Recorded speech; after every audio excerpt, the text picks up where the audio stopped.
This podcast is part of the Big Heads Media Podcast Network. Go to bigheadsmedia.com for more great podcasts.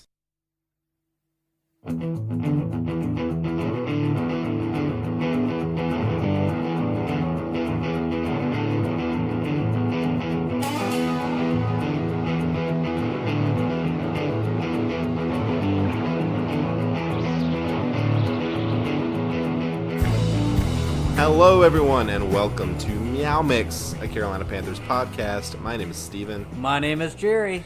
And on today's show, we will be previewing the first NFC South battle between the Panthers and the Falcons. Yeah, first time. We'll be talking a little Pro Bowl voting. The voting just opened up yesterday, I believe. Yes. I'll do some power rankings and a couple other fun little things, but let's get started talking about the Pro Bowl.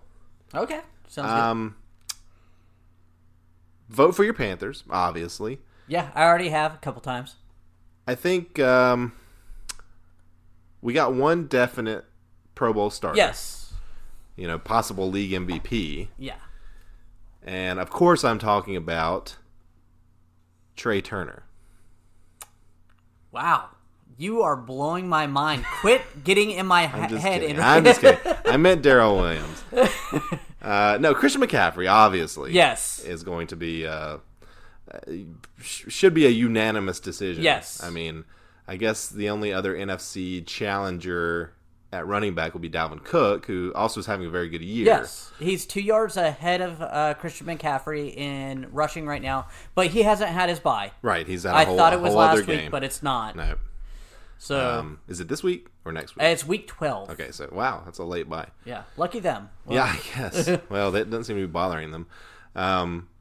So yeah, Christian McCaffrey should easily make it. I think we could probably pencil in Luke Kuechly. Yeah, I do too. He's a perennial Pro Bowler. He's a very big, popular name, and he's having a great year too. It's not.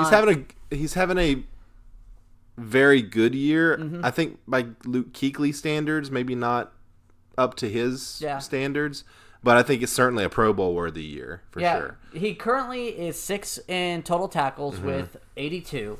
He has 2 interceptions and 3 tackles for loss, including a safety. So I think he's on pace to get that Pro Bowl nod. Yeah, I think the scheme change has kind of skewed his stats a little bit, but it's kind of messed up a lot of things, honestly. But let's talk about maybe those guys. I think are locks. Do you have any surprise Pro Bowl or maybe first time Pro Bowlers? I have 2 possibles. Okay. Whether they actually make it, I'm not sure, but 2 guys that definitely are in contention, and every Panther fan should go out to NFL.com and vote for them. I'm going to put the first one as James Bradberry. I don't have his current passer rating, but before last week, he was only allowing a passer rating of 46.2 when passed his way.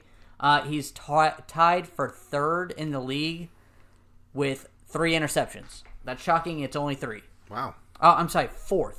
Someone has one more. That's fine. But yeah, I mean he's been shutting guys down. Lately, he hasn't been as good as he was at the very beginning of the season. And obviously, he still has 7 games left that, he could go swing one way or another. But he should be on the radar for guys. He's been a little banged up the last couple of weeks. I think he missed last week, obviously. So, but no, I was thinking about him earlier today, and I was kind of thinking, I don't think he makes it. But the more I've thought about it, and especially hearing those stats, I think he should make it. Now, we should say that the Pro Bowl voting is made up of 3 different voting bases. So a third of the votes come from the fans, which is what we all need to go do. Yep. A third of the vote come from the coaches, and a third of the vote come from the players. Yep. So I think the fan vote probably will not go Bradberry's way just because he's not a big name. No. Obviously, Panther fans will vote for him, but I don't know that he'll get a lot of like West Coast voters or things like that where people just don't know who he is. Yeah. You're going to get a lot of Jalen Ramsey votes, Aqib Talib, people just that have that name recognition. Patrick Peterson. Even though, like I said, Luke Kuechly, he's got that name recognition, and he's going to get votes because of it. So here are the cornerbacks for the NFC that started last year in the Pro Bowl. Kyle Fuller, Chicago, Patrick Peterson from the Cardinals, Darius Slay from the Lions, and Byron Jones from the Cowboys. I think Bradbury could fit right in that group. I agree. If not better than a couple of those guys. So no, I think I agree with you. I think Bradbury is going to make it. Yeah, I don't know if he's going to make it, but I definitely think he has the ability to, and if he continues to play well, I think he should. Again, luckily coaches and players have a vote because they have a little bit more recognition of other teams, especially coaches, while they play against them. Yeah. And my other one, or do you want to mention the other person that we are thinking of? So I think that Shaq Thompson has a very good chance at it. Thomas Davis made it 1 year, I believe. I don't know if he's made it 2 years, but he made it 1 year alongside Luke Kuechly, if not two. I wish I would have looked up that, but he's not a Panther anymore, so I don't care. But I think that there's room for Shaq Thompson to make it. Last year, the linebackers, outside linebackers, Khalil Mack, Ryan Kerrigan, Anthony Barr, Oliver Vernon. And one of those was an injury sub. But Shaq's having a very good year, and I think he very well may make it. See, I think he definitely should be in the consideration. I think the problem is with outside linebacker, he's going to get pushed down the line just because you're going to have those big sack master outside linebackers that run the 3-4 more than we do. While he's more of a run stuffer and, the zone linebacker. He doesn't actually, rush the passer all that often. But he's got a lot of tackles. Oh, yeah. He does have a lot of tackles. He's second on the team in tackles, right? He's second on the team with tackles with 73, and that puts him 16 in the NFL in total tackles. Okay. So not that great. Would have liked that to be a little higher. And he only has 3 sacks. And I say only, that's really good, especially considering we don't use him on pass rushing. Right. He's getting a lot of, during Panthers games at least, and even in the national game last week, he got a lot of praise from the commentators, which gets his name out there a little bit. I think coaches really like him. Mm-hmm. I think he's earning a lot of money for himself this year. Most definitely. So wouldn't surprise me if he makes it. Again, these are kind of dark horses, I think. These are guys that may make it, but may not. These are the guys that, as Panther fans, we need to go vote for. I mean, we need to vote for all 4 of them. But in realistic terms, it really depends on the coaches and the players, what they see. And the problem with players is even on the top 100 that NFL comes out with, sometimes they say, well, I only view the guys that I play against. I don't see, the NFC. I don't watch them because I'm on an AFC team. I watch my division and the teams I play against. Right. So last year, Panthers had 3 Pro Bowlers. Kuechly, Trey Turner, and K1 Short. Obviously, K1's not going to make it. Mm-hmm. Don't think Trey Turner will make it. He's missed too many games, and he just hasn't been great. No. So, I mean, it's quite possible this year that we only have 2 Pro Bowlers. And honestly, if we're an 8-8 team, 9-7 team, that's kind of okay, I guess. Yeah, it's not being snubbed if you don't have everybody making the Pro Bowl if you're not that great of a team. And plus, we're not the Cowboys. I mean, we don't have the national appeal. Yeah. That they had 8 Pro Bowlers last year, most of any team. So. Yeah, and again, you said the cornerback there, he's good. He's not great, though. Right. The Byron Maxwell. Yep. So, again, they have that allegiance from that fan base that I don't understand, but they have it. Do you think there's anybody else on the team that has played? I think Dante Jackson has a very, very outside shot.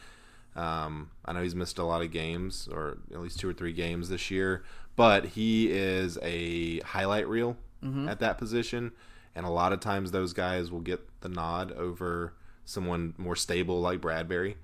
Yeah. He's got 4 interceptions now, Dante Jackson, I believe. Mm-hmm. So that should be probably 1 or 2 in the league, I would assume. Yeah. There is one other person I'm thinking of, and it's not a glamour spot. Is it J.J. Jansen? No. That's hilarious, but no. It's actually very similar to him, Michael Pilardi. Pilardi. I thought about Pilardi, but he never gets it. Yeah, even though I think he's a very good punter, he never gets the call. Yeah, and I was trying to look up comparative stats, and it's really hard for punters. Hard to find punter stats. Yeah, and that's why I was so quiet over here. I just really couldn't find it. But outside the terms, he's been pinning them deep really well. He's been very consistent. We haven't had many run backs on us. That was my suggestion of a good punter. I mean, he's pinning them deep most times. I agree. I was thinking Pilardi. I think Sly, had he kept his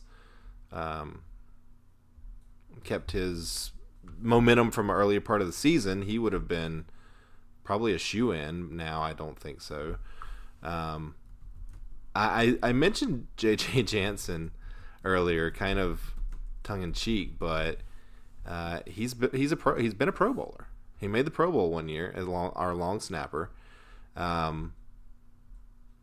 And he's just a solid guy at that position. I could easily see him making it again. And don't discredit long snappers. Yeah. It's one of those things with like kicker that you don't pay attention to until you don't have it. And when you don't have it, you're sitting there, how do you not have a long snapper? Yep. There's a reason why he's been in the league and he's getting paid very well just to snap, field goals and punts. J.J. Jansen was an All-Pro in 2014.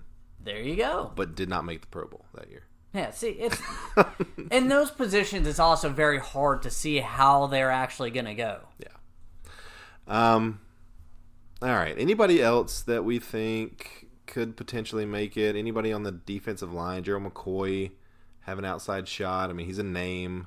He's played pretty well this year. I think he's actually second on the team in PFF grades. I think he would need to get a few more sacks in the second half of the season. Yeah. I think he would have to help stop the run a little bit more. But name recognition-wise, I could see it. Yeah, he would. Why do they do the Pro Bowl voting so early? I don't know. I mean, I get it in the NBA. You do it, a month or so before the All-Star game, but it's in the middle of the season. The Pro Bowl is at the very end of the season. Why not start doing the Pro Bowl voting like week 13? That makes sense to me, week 13 or 14. Yeah, and you still get those last few weeks to actually vote instead of... I mean, then you have 3/4 of the season worth of data to go off of, and these guys that miss 2 or 3 games early in the season have a chance to make it up. I just think... I'm gonna reach out to the NFL on that one. You should definitely reach out because I'm sure they're gonna be taking your call. Yeah, Adam Carolla is hard on the raise the goalpost, but my stance is Pro Bowl voting needs to start later. Pro Bowl voting. Well, Gerald McCoy only has 3 sacks so far, and I think he's definitely gonna need to get that up to be considered. Yeah, it's not like he's destroying in the run stopping either. No, not at all. And he only has 5 tackles for losses. So... not a Pro Bowl resume there. All right, well, I think that wraps up Pro Bowl talk. Mm-hmm. Let's go into power rankings. We don't do this every week, but we're going to check in. It's been a couple of weeks since we checked in on power rankings. Last week, the Panthers were ranked 15th, the same as the week before. Mm-hmm. We lost to Green Bay. This is 2 of 3 weeks that we have lost now. Where do you think the Panthers fall in the NFL.com power rankings? By Dan Hansis. And again, I don't look at these. Originally, we were supposed to rotate with not paying attention, but Steven is like a... can't help it. Like a kid with a cookie jar. Man. He just has his hand in that cookie jar every week. So I just every time Jerry walks over my desk at work, I got the power rankings up, and he's like, "Damn it, are you looking at the power rankings?" I was like, "Oh, I forgot. Sorry." So okay, back to our current power rankings. We were 15th last week. I am actually... this is going to be weird. I think we go up. We go up 114th. I think they predicted Green Bay would slap us around, and I think that a lot of people thought we did a lot better than they were expecting. So I think we move up 1 to 14th. You would be incorrect. Okay. We remain at 15 for the third week in a row. Dan has us exactly average. Yeah. He mentions that even though Kyle Allen threw a costly red zone interception and had a fumble, which highlights his very ongoing issue with fumbles, he had a very good game against Green Bay overall. Hostile environment, freezing temperatures, and a steady snow, he kept the Panthers moving all afternoon, which is true. Yeah. So we did not drop with the loss. We remain at 15. Our opponent this week, the Atlanta Falcons. Well, let's not go there yet. Let's hold off to the last Well, I guess you could go ahead. I don't care. Let's go ahead. Our opponent this week, the Atlanta Falcons. Where do you think they fall? Well, they're probably around 27, 28 before, but they beat New Orleans, so I'm going to move them up to about 20th. 20th? Wow. You were way off. They're 25th. Wow. They were 28th. Oh, okay. So they did move up 3 spots. Yeah, they did not move all the way up to 20th. So that's one of those games, and we'll talk about it when we get to the game preview, but that kind of felt like one of those weird games. Again, we'll talk about it when we get the game preview. Who do you think that the largest riser, we'll start positive, largest riser in this week's power rankings was? Man, I blacked out from last weekend's game after the loss. I don't remember who lost and won. I'm going to go on the ledge and say actually Baltimore's number 1. Did they move up? Baltimore did move up 2 spots. Okay. To number 2. Do we have a new number 1? No. The 49ers are still number 1. The 49ers are still number 1 after losing to Seattle? San Francisco 49ers are still number 1. Yes. They lost at home to Seattle. I am telling you that the San Francisco 49ers... I'm just not understanding Dan Hans. Still number 1. I mean, don't get me wrong. It was a close game and everything. I'll tell you who the team that moved up the most was. Who? The Pittsburgh Steelers. Yeah, that makes sense. They've won 4 in a row.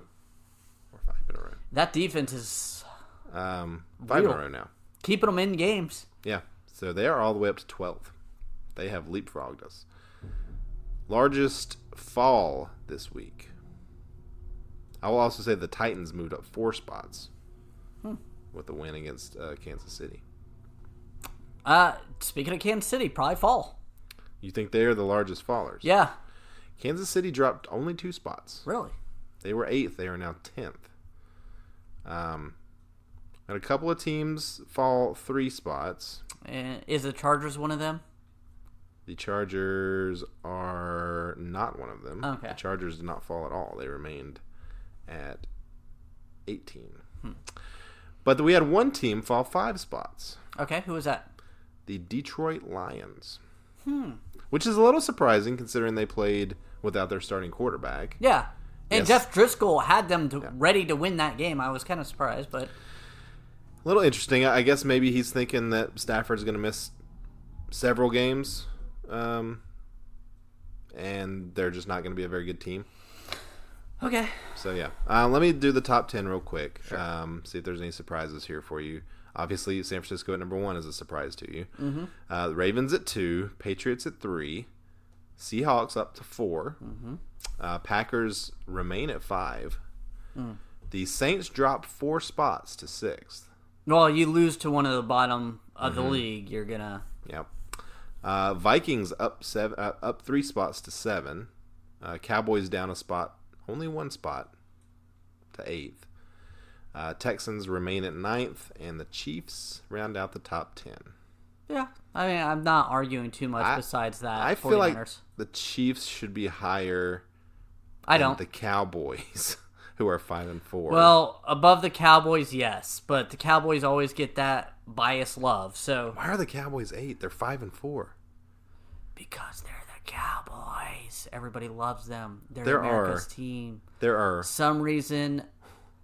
1, 2, 3, 4, They 5, have a good roster. 6. They have a good roster, and people 7, just 8, fall in love with the 9. star, man. There are 9 teams And a lot of that media, are at least 5-4 or higher below them. In the we power know rankings. it. We know every year people fall in love with the Cowboys no matter what. They win one game, they're going to shoot up the rankings. That's just how they work. That is. Yeah, you're right, sickening. though. Kansas City should be higher than them, even though they're struggling right now. As much as a video game type of offense they have can struggle. Where do you think the Bills are? 6-3. Yeah, I would put them above Dallas. I'm assuming he has them around 13. 16th. Below us, actually. I don't. Power rankings, this is why we don't do them every week. Because they don't mean anything, and they're a little frustrating. Yep. Yeah, so, all right. Let's move on. Yeah. I don't care about power rankings anymore. I don't care about real wins or losses. But let's go to some Carolina Panther transactions that have happened this week. Oh, yeah. New players. So, and some old players. The Panthers have claimed running back Mike Davis off waivers after he was cut by the Chicago Bears. Mike Davis is a running back who played for San Francisco, Seattle, and this was his first year with Chicago. 2 years ago, he had a pretty decent year. Seattle, right? With Seattle, yes. He averaged 4.6 yards per carry. He rushed 112 times, 514 yards, and scored 4 touchdowns. I mean, nothing extravagant or anything, but that was a running back by committee last year for them. And I don't know. I remember him. I remember him from last year. Just Yeah. from fantasy football wise, looking at him as a fill-in every once in a while. I believe he was also, and I just pulled his stats up here, he also had 34 receptions for 214 yards last year. So he does have that component, catching out of the backfield. What does this say about Bonifant and Scarlett? I don't know. I really don't know. And neither one of them got cut Right. for this transaction. And neither of them is playing really at all. I mean, Bonifant's got a little bit of run. Do you think he can return punts? I mean, that's a legitimate ask. I don't know if he has or not. Well, let's talk about why that might be a need for us. We went ahead and released Dortch, the guy we signed a couple weeks ago, and then we signed him to our practice squad. Yeah. Today. So the punt returner we got from New York, the Jets, I believe, off their practice squad. I thought it was the Bills. No, Corn Elder, who we just signed, was off the Bills, which we haven't gotten to yet. No, he was from the Giants. Oh, that's right. Dortch was from the Jets.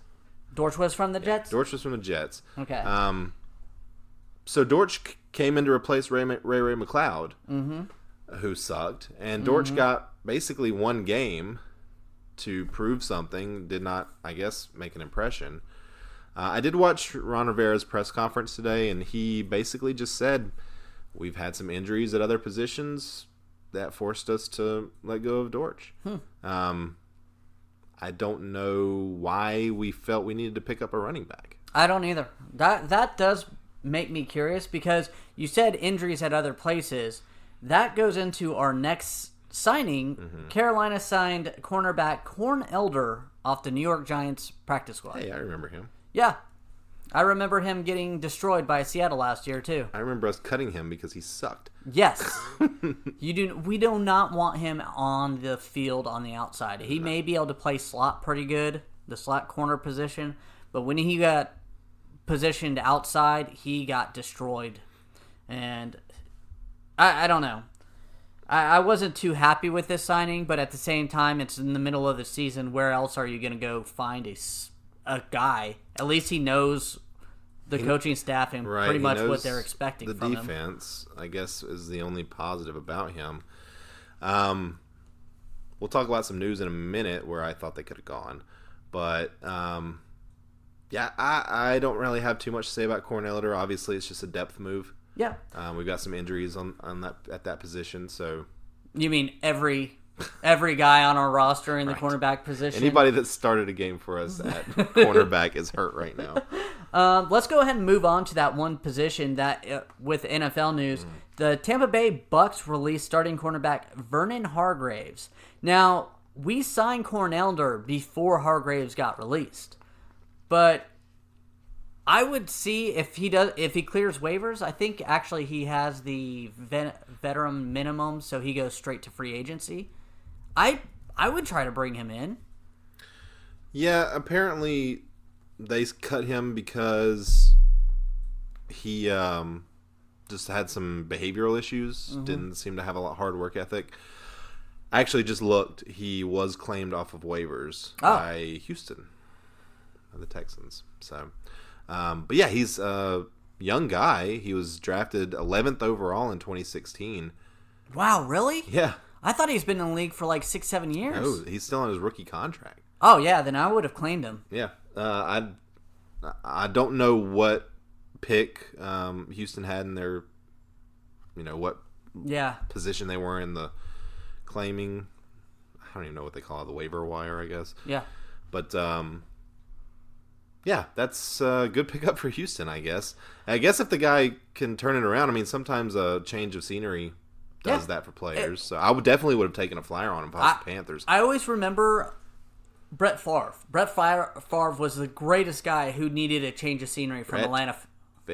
Yeah, from the Falcons to Green Bay. And he admits it. He goes, I was an alcoholic on pills, and then when I got cut after my first year or got traded, it kind of shocked me like, oh, crap, this won't last forever if I don't, start really working hard at this. Yeah,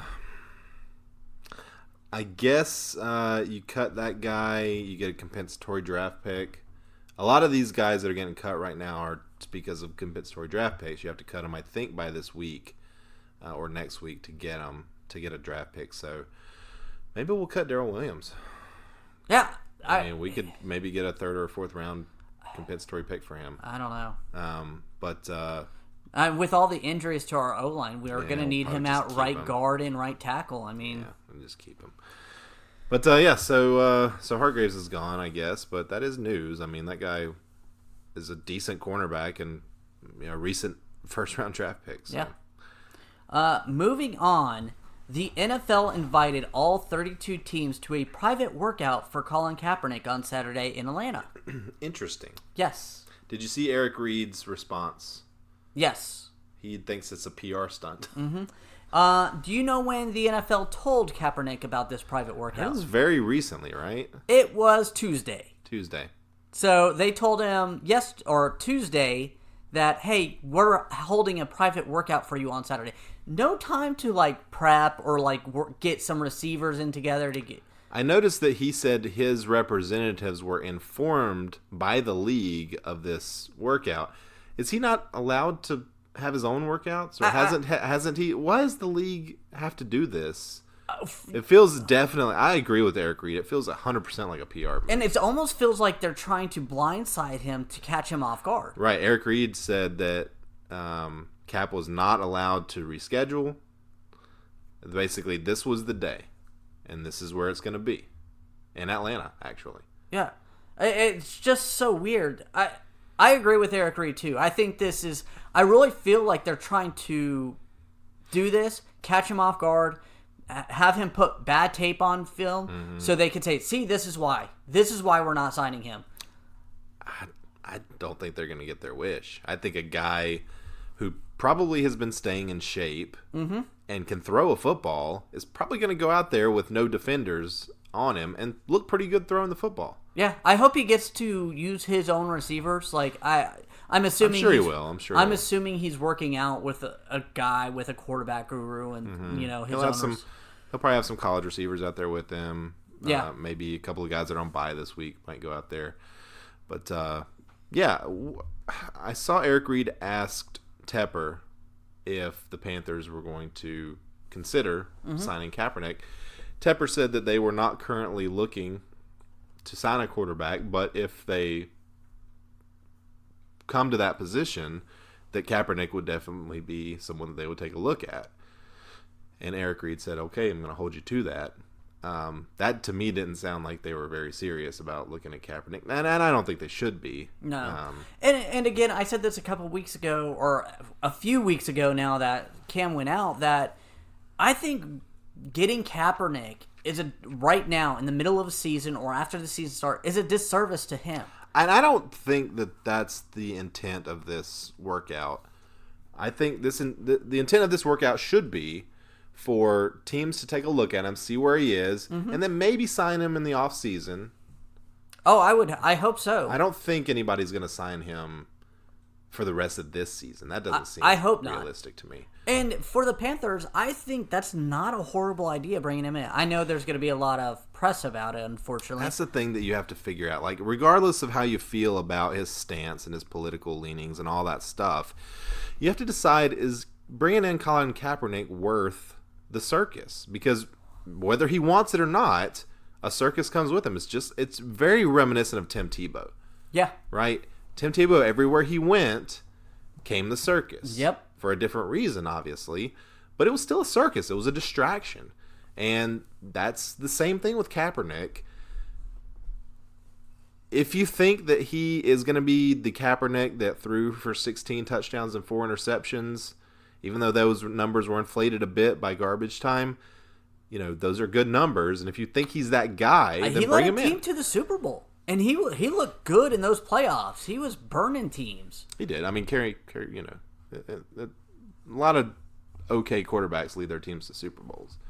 Well, and there was do much. One game, I can't remember exactly when. I watched it during a party, so. Well, Colin Kaepernick has skills. I yeah. mean, he's Lamar Jackson before Lamar Jackson. He's kind of the guy that Lamar Jackson could have been. Lamar Jackson, I guess, is what I'm trying to say. Now, hypothetically, yeah, I'm going to go out on a limb here because of all the rumors. I am not advocating for this. I do not want us to trade Cam. Hypothetically, what happens if we trade Cam? We're not able to get a quarterback early in the draft. We're sitting there with Kyle Allen, Will Grier. Would you want to bring in someone like Colin Kaepernick, again, during the preseason or in training camp, to get him acclimated to the system as maybe a safety valve or someone to compete for that starting job with Will Grier and Kyle Allen? And again, this is all hypothetically. I hope Cam stays here. I would say no. Okay. But I've not really been a Kaepernick fan. Even before all of this political stuff. I just never really liked him as a player. I know he put up good stats, but I just never liked him. And I don't think I'd want him on the team. What about you? Before this offseason, I would have wanted him coming in to compete for that backup job. If it's only Kyle Allen and Will Grier on our team and Colin Kaepernick, I would be nervous and I wouldn't be happy. But I think it's better than Kyle Allen, Will Grier, and another low draft pick or something like that, or Tyler Heineke coming back. I mean, if we don't make the playoffs, we're going to be picking somewhere between 13 and 18, right? So it wouldn't be a low draft pick. I mean, guys get drafted in the middle of the first round all the time and have good. You're NFL right; careers. they do have good careers, but at the same time, the top 2 quarterbacks will be gone. I'm assuming probably maybe 3. So you're looking at the 4th quarterback in the draft that early. That's maybe. So maybe a lot the of those third guys quarterback. aren't ready to start. Or maybe you make a trade. I mean, you could. Other teams have traded up for quarterbacks. And again, this is all hypothetical. So if we got a first round for Cam, then yeah, I guess you could try to swing it. Swing it. Yeah, I mean, I would think if you're going to trade Cam, that should be your goal. Yeah, I agree. Trade Cam for a first round pick and a second round pick, or 2 seconds, or whatever the case may be, and then you use that capital to try to move up and get Burrow or Tua or whoever. I read an article today on NFL.com about teams that don't currently have their 2020 starting quarterback on the team. The Panthers were the number 1 team listed, and the guy who wrote the article, I think it was David Carr, said that the Panthers should go after Joe Burrow. Is that would be the perfect guy to have on the team. And I'm thinking to myself, well, yeah, like 28 other teams would love to have Joe Burrow on the team. Of course that would be the perfect guy. Yeah, I haven't watched Joe Burrow until last week, and Yeah, he look great. He looks he's playing awesome. himself way out of the 14th draft spot. Agreed. Yeah. All right. Let's take a quick break and then we'll come back with our game preview. All right, sounds good. Want to know what life is really like after the game is all over? Real athletes are here to share their true stories of adversity and triumph every week on After Orange Slices. Even if you don't like sports, pro athletes, former college stars, celebrities, coaches, public speakers, doctors, and all kinds of experts join the show, and there's a little bit of something for everybody. Join me, Bridget, for a slice of inspiration, plus your everyday sports news sprinkled in. New episodes every Friday at 8 a.m. Pacific Standard Time, available anywhere you get your podcasts. Hey, Steven, you think the Panthers are going to cover the spread this week? You know I'm always going to put money on the Panthers, Jerry. Well, since you're the type of fan that knows football so well and you could choose any game and call it, well, maybe MyBookie is the place for you, because it will let you turn all your sports knowledge into cash in your wallet. You know, I like to do parlays. So that means, if I like the Panthers and then I see another couple of games that I think are just definite wins, like the Saints against the Falcons, that's an easy win. So I like to put my money on the Panthers and then maybe choose the Saints money line, something like that, and you increase your winnings that way. So I'm a big parlay guy myself. But right now, Jerry, if you join MyBookie, they'll match your deposit halfway. So that means if you deposit $2,000, they're going to match it to $1,000. That's just free money. It's free money to play with. Yeah. Just use promo code LATEFEES to activate that offer. Once again, that promo code is LATEFEES, LATEFEES, to take advantage of MyBookie's generous sign-up offer. Visit mybookie.ag today. You play, you win, you get paid.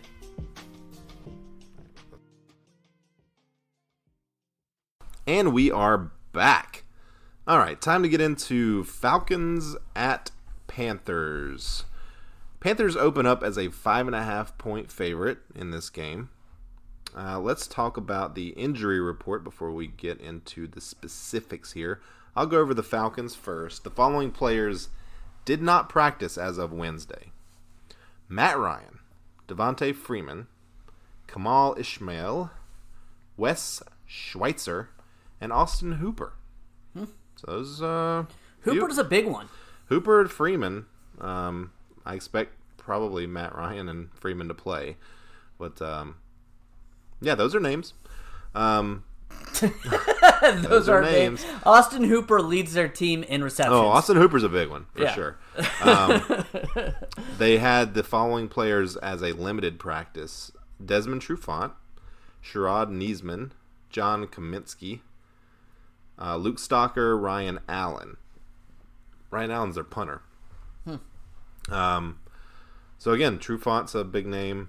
I don't know about any of the other ones really. Luke Stalker's in their tight end, so not great if both their tight ends are out. And then DeMonte Kazee is a full practice participant. So moving on to the Panthers, the following players did not practice today: Ross Cockrell, that's a new one; Dennis Daly, Dante Jackson, Kyle Love, Christian McCaffrey. Just rest, calm down. Gerald McCoy, and James Bradbury is listed as did not practice, but I think he was a little more active than that. Yeah. Sounds like he's going to play. Per the beat writers, he really practiced all the way through and said he felt great afterwards, so that's a good sign. Yeah. And then McCaffrey obviously is rest. McCoy I would expect to play. And, I mean, I hope Dante and Cockrell can play, but yeah, Cockrell went out last week, and it's really scary. I think that's why we signed Cornelder, just because there was so much injury that we needed somebody. If they're out, we need somebody out there to play. Yeah, Greg Little was listed as a limited participant in practice, which is an upgrade. Yeah. So that'd be great if he could play, especially if Dennis Daly can't. Yeah. And then Brian Burns listed again as a full participant, but he remains on the injured list. Now, I actually reached out to Jordan Rodriguez. Yeah, I believe that's how you say her name. Writer for The Athletic, and Panthers writer for The Athletic, and asked her about Brian Burns because, I mean, what happened to this guy? He was going gangbusters for the first 6 weeks. Yeah. Then we had the bye. He has surgery on his wrist, but he's got a cast on. He's all clubbed up, and we've seen other players play with a club. He only played 11 snaps last week. His snap count seems to be going down every week. And I asked her, I said, what's the deal with this guy? Is it 100% the injury, or what is something else going on? Yeah. She says yes. She says not only is it really tough to do the handwork you need to do effectively, rush the passer with a club or a cast, but they're also trying to avoid re-injury. Should be out of the cast in 2 weeks, maybe less. So that would be great. Yes. Be great if we could get him back because, I mean, he was in the Rookie of the Year conversation before the injury. For the first 6 weeks. Yeah, or before the surgery.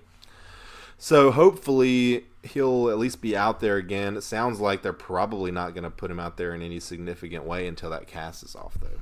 Yeah, pretty severe. I've been all about him this year, Spider Burns, especially since that first preseason game, 2 sacks and a few snaps, and every time he's out there, he's just dynamic. He's just beating guys. Yeah. So, I will say that this week, the guy out of that injury report that I think we need the most is going to be James Bradbury.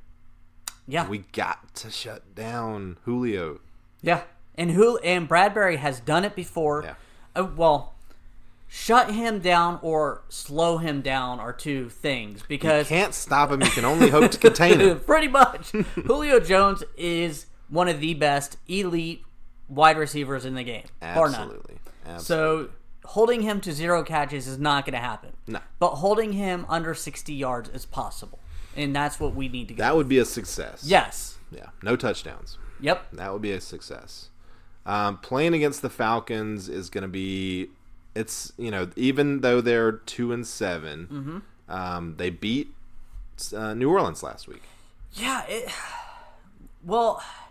The weird thing is they've been horrible on defense all year long. They had 7 sacks going into last week. They had 6 sacks just last week against New Orleans, against Drew Brees, who is notorious for being able to get the ball out quickly, not take sacks, on an offense that is just dynamic. They just shut them down. They only gave them up 9 points. Yeah, and I know the Falcons had a bit of a coaching shakeup the week before on their bye week. So I don't know if that was just one of those things where let's come out and play really hard for the new coach. Not head coach, obviously. Dan Quinn's still their head coach, but new defensive coaches. It worked out. I'm hoping that Norv Turner looked very closely at that game to see what they did and can game plan around it because we could very easily lose this game. Yes. And this is a divisional game. They're always tough. They're always close. Doesn't matter what the records are. So, yeah, I'm worried. I am too. I'm a little worried myself. I am looking over the stats of the New Orleans games. They ran the ball 9 times with their running backs. Only 9. The Falcons? Yeah. No, New Orleans. That's interesting. Yeah. It really is. And Alvin Kamara was averaging 6 yards per carry, but he only got 4 carries. Like, did they purposely just try to get Drew Brees out there to get into a rhythm or something? It's a little early to be tanking a game like they did against us last year. Yeah. To up our draft picks. Whoops. It's a little early to be. It's a little. Damn it. Oh, you can leave it in. You leave stuff in on me all the time. Anyway, so I don't think that's the case. I don't know, man. Maybe it was just a bad game. Yeah, it could be. Maybe they pounced on them, and New Orleans just got rattled and kind of was like, "Well, screw this. We're not gonna play our asses off against this 2-7 or 1-7 team at the time." Yeah, and vice versa. The Falcons ran the ball nonstop. They ran 31 times with running backs. That's a lot. Yeah, and they are a pretty bad running team. Yeah. They're, 27th, I think, in the league? Run average. They're averaging under 80 yards a game rushing the ball. So that should have been kind of something to look forward to if you're a Panthers fan, as we're so bad defending against the run. I was kind of looking forward to a game where we would stop the run. I still think we might, but I think maybe that was just one of those games where everything comes together for one team and everything goes wrong for the other team, and all will be right with the world after this week. Well, I hope so, because that game, I thought this game was going to be almost a sure thing until last week. We have a very favorable schedule over the next 4 games. We've got Atlanta twice, Washington once, and then we have New Orleans, who now looks beatable. So I don't know, man. I don't know. Well, I feel this is a must-win now. I agree. I think this has to be a win because we are a couple games back from the wild card, because Dallas Cowboys, a couple times a year I cheer for them, they lose. So right. I hate Cowboys. The wild card's looking rough now. We are 2 games back and behind 2 teams that look very strong. Mm-hmm. I could see the Vikings faltering at some point, but that's a team that's been in the playoffs the last couple of years, and they know how to get there. So 2 games back in the wild card. In the wild card. And we're also 2 games back in the division. So I mean, really, seems like the division might be the way to get into the playoffs. You're absolutely correct, because not only that, the wild card, we are lost to the 49ers, so if Seattle ends up winning the next game against 49ers and jumps them in the division, that the puts 49ers us essentially 3 games back. Yeah. Plus, we play the Seattle Seahawks. So, I mean, there's a game we can maybe get 1 game up on them. Yeah, it's not impossible to get in as a wild card team, but I think as strong as the NFC is this year, I could easily see an 11-win team not making the playoffs in the NFC. Yeah. I could easily see it happening. Yeah, I agree. This NFC is a very difficult team. And I don't know that the Panthers are an 11-win team. I mean, we're 5-4. I mean, we'd have to go 6-2 the rest of the way to get to 11 wins. And that's against New Orleans twice. That's Seattle. Against Indianapolis, Seattle. Like, there's some good teams left. We would have to win a minimum of 2 of those games and then go undefeated against the lower tier teams who we should beat. Yeah. And that makes me worried, especially against this with our run defense that's giving up 136 yards per game. We are 29th in the league against the run. I think that this week that's going to change. I do not. I think that we're going to hold the Falcons. I think we're going to hold them to under 100 yards, personally. I think we're going to go under than that. Oh, really, Jerry? Yes, I do. Do you want to do a beer bite of the week?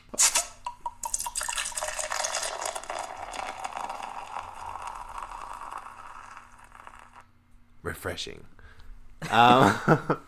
Yeah, let's do it. Beer bet of the week. I say under 100 yards rushing for the Falcons. Under 100 yards, I go over. Unfortunately, I know something needs to change. Doesn't mean we'll lose the game. It just means that they're going to do like every other team has done this year. Yeah. And run all over us. And it seems like that's what they want to do per last week. So I watched Rivera's press conference today, and he seems very adamant that this is going to be a stop the run focus on defense. So, well, I hope so. I hope so too. I also hope that does not mean that Julio Jones is just going to have the game of his life part 2 against us. You know, he's already had a 300 receiving yard game against us once. Benet Benwickery lost his job because of that one. Well, let's hope that Corn Elder doesn't lose his job because of this one. Well, first of all, if Corn Elder's out there, and if any time Corn Elder is lined up against Julio Jones, I want Luke Kuechly to call a timeout, audible out. I don't care if he runs across unevaded to the quarterback just to give them only 5 yards.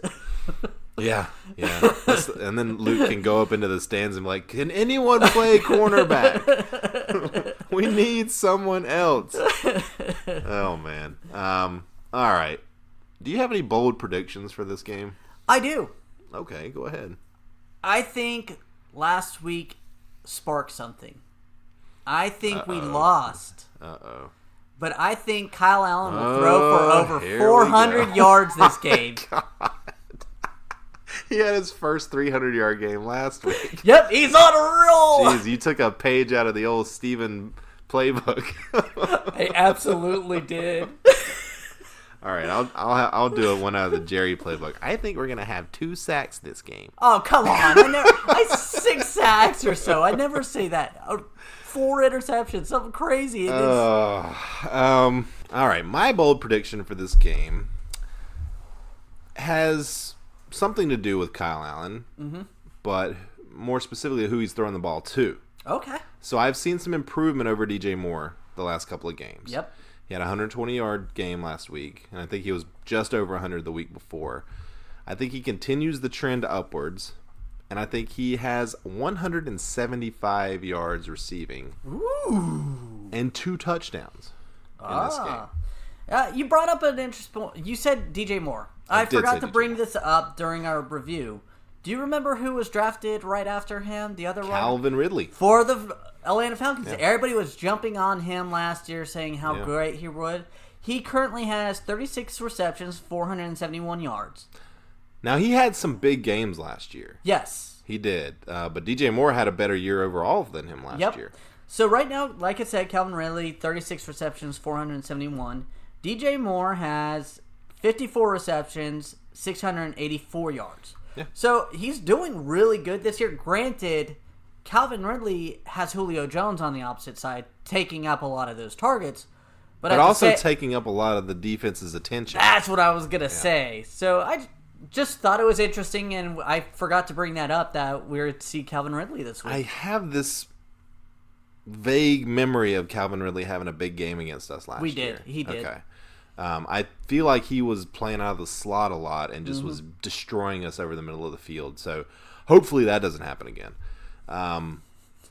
Again, Corn Elder, do not see the field. Jesus, stay home, Corn. All right. Predictions. All right. I am going to go Carolina wins 31-20. Okay. That's a very comfortable win. Mm-hmm.